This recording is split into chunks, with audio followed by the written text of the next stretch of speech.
try as planned and that you make sure you're enjoying the experience.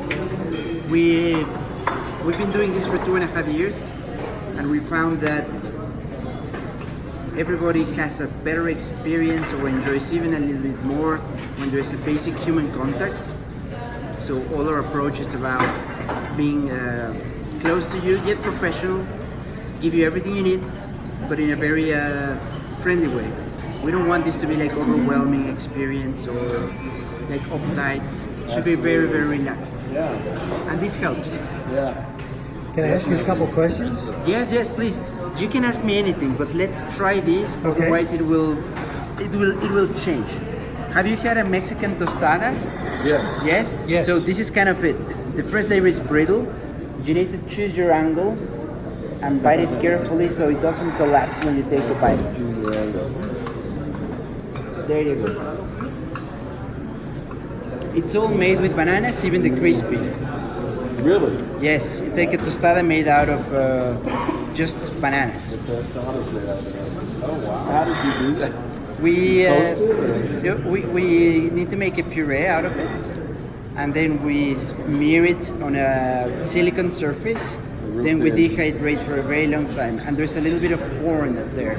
That's the starch that allows for the crispiness. Wow. So it's kind of like, there's some communities in Mexico where corn is part of the culture, but it's not so easy to grow. So they make tortillas and they make tostadas by adding fruit purees to their masa. So this is where we got the idea. You can add a little bit of corn to a lot of banana, and then you get a tostada. That was very good. And now That I'm was ready. delicious. We can discuss anything you need. Just have a few questions. Yes, I'm please. Tim Taylor, and I do a food blog. Okay. And one of the questions I have is that people ask me all the time when I dine in a Thai restaurant or a Chinese restaurant or a Mexican restaurant, is there's always the question of, was it authentic food? Okay. My question is there such a thing as authentic cuisine or authentic Mexican cuisine? And if there is today, what would you say constitutes authentic Mexican cuisine? Okay, I think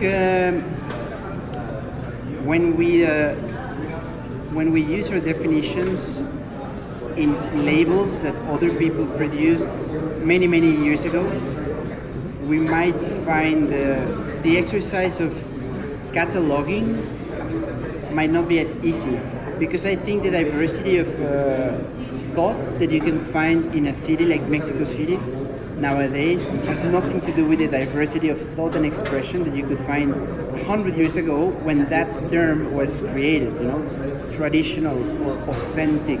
Or I think that the way our influences are combined, the way our produce is being sourced, the way our produce is being grown, and the way food is being prepared has a lot less limitations than it did back in the day when labels were created, So I think it all depends on the culture scape. If you're trying to find a definition by the book, you will exclude a lot of experiences, because by the book, or traditional by the book, or authentic by the book, I don't know, how precise do you want to be? Should it be a grandma cooking? So if it's a young person, is it authentic enough? How many generations does that guy need to have in his background to be authentic? You have to go very Exactly. old to make it authentic. Yeah. It's all up to us in the end. We decide how specific we want it to be. And I can tell you that I don't consider this as traditional Mexican food. Yet every single ingredient that you tasted today was locally sourced. Absolutely. So it's a paradox that I have thought deeply about this, because it's a question that is very hard to answer whenever a journalist, or even a reservation on the phone. Sometimes I'm working here on prep and I have to answer the phone, and someone will ask, what kind of food do you prepare? What should I say? It's an experience-driven menu based in local produce. That's not what people need to know when they're on the phone. You know, on the phone people want like a very ABC fusion. They want to hear modern Mexican. Right. They want to Buzzwords. hear exactly. They want to hear, and what I fear from modern Mexican is entirely different from what every single person here might imagine when we hear those words. But that's the beauty of language, and that's the beauty of just adapting what we do and create a new language, maybe more updated than when those labels were created 50 years ago. I believe in this. But is this your first trip to Mexico? Yes, Yes? it is for me. Then stripping all this meaning that I just gave you, there are a few restaurants that I personally consider that you should visit because they will provide a context in the by the book kind of definition. So you will find traditional construction, you will find traditional use of ingredients, and you will find the beauty of a cuisine that was labeled like a heritage of the human race. Right. Those places should never be lost. And when we do these kind of experiences in Lorea, I take a moment to explain to all our diners, to journalists, to my colleagues, my peers in the industry, we're not doing this because we think that should change. On the contrary, we live in a city that is so large and so diverse that we're just adding another slot in the many categories that you can find in Mexico City. So it's great quality and you can find great tacos, great traditional food, great mole, great everything. Just another slot. I love traditional food and it should always be preserved. Well, as you say, it's in every dish that you serve. So In a way, yes. There's an ingredient in there or an aspect to it. In a way it is. Just a couple more questions. You served at recently a macaron de cana, Oh yeah. and one of the things we noticed in your entire menu is the pairings and the flavors and the textures were very unique in the combinations that they had.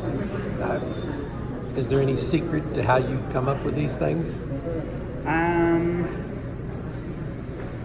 I think it's a repetition of a unique practice that was taught to me many years ago. I lived in Spain for 10 years in the Basque region. As a matter of fact, I don't mean to interrupt you, but you were Mugaritz I was, as the R&D. yes, That had to be just a ton of fun it was. working in that position. And we have a mutual friend that just returned from Spain and dined there and just raved about that restaurant. It's the most creative restaurant in the world to this day. I mean, after El Bulli closed, there's no question about it. And even like great chefs, like you name them, all of them, they know that Mugaritz is like the mecca for creativity and exploration. So the Basque culture is all about texture. You know, historically, the only three spices, and they're not spices, the only three spices or condiments that they use in their food are garlic, parsley, and salt. There is no peppercorn, there is no butter. The use of any other thing that you can imagine, cinnamon, allspice, cardamom, for them it's like strange. It's never been part of their culture. So when you're so limited in terms of aromatic expression, something needs to use that slot. The importance of texture increases dramatically. So think of these dishes: bacalao al pil pil. Have you had this? Have you heard of this? Merluza, salsa verde. They're all about these fatty emulsions made using gelatin from the head of the fish. They used trimmings from other regions in Spain that really got the prime stuff during the Civil War. They used to get all the insides, the guts, the head. So all their stews are super gelatinous. For them, the texture is like the ultimate delicatessen. Every single restaurant focuses in texture a lot. So that was my school. I learned to extract gelatin from all kinds of ingredients.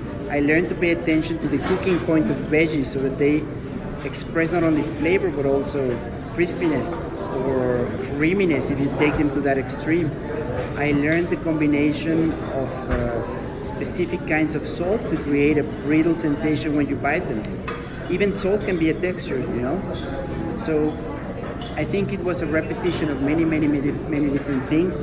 And nowadays, when we all create a dish here, it's inside our process. If it's all in the same texture, it's boring. There's even a scientific study saying that what would you say is more tiring for your brain, because brain is responsible for the perception. 10 different kinds of ice cream with different flavors, or 10 different flavors, or the same flavor in 10 different textures.